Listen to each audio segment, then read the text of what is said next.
Welcome back to my channel Alvi's kitchen. আশা করি আপনারা সবাই ভালো আছেন।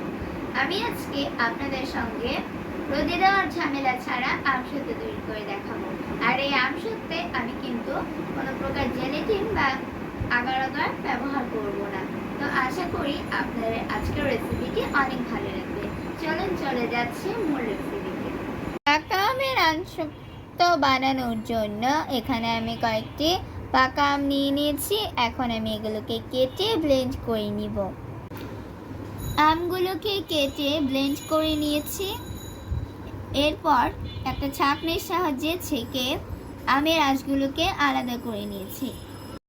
দিয়ে দিচ্ছি পরিমাণ মতো লবণ, দিচ্ছি বিট লবণ এবং হাফ কাপ চিনি। আমার আমটা যদিও মিষ্টি ছিল তাও আমি হাফ কাপ চিনি দিয়েছি। চিনিটা আপনাদের পছন্দ মতো বাড়ি কমিয়ে নিতে পারবেন। এখন আমি এই আমের পিউরিটাকে জাল করে ঘন করে নিব।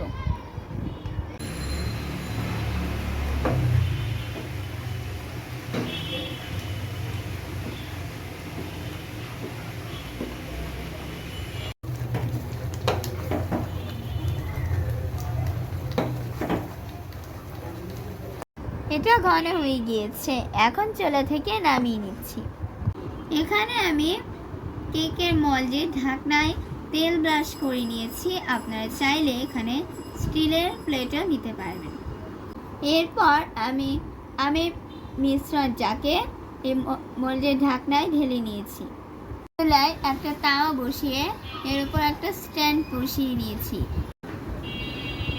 এটাকে আমি তাওয়াতে বসিয়ে দিয়েছি। এখন আমি এটাকে একদম লো আছে 40 মিনিট বেক করে নিব। আপনারা চাইলে রোদে শুকিয়ে নিতে পারেন অথবা ফ্যানের নিচে দিয়েও শুকিয়ে নিতে পারবেন। 40 মিনিট এটাকে বেক করে নেওয়ার পর এটাকে নরমাল ফ্রিজে 5 থেকে 6 ঘন্টার মতো রেখে সেট করে নিয়েছি। মাশাআল্লাহ, একদম দোকানের ম্যাঙ্গো বারের মতো হয়েছে। তৈরি হয়ে গিয়েছে আমসত্ত্ব। আশা করি এই রেসিপিটি আপনাদের অনেক ভালো লেগেছে। যাদের ভালো লেগেছে তারা অবশ্যই লাইক, কমেন্টস ও শেয়ার করতে ভুলবেন না। সেই সাথে আমার চ্যানেলটি সাবস্ক্রাইব করার অনুরোধ রইল। আজকে এই পর্যন্তই। আবার দেখা হবে অন্য কোনো রেসিপি নিয়ে। সে পর্যন্ত সবাই ভালো থাকবেন।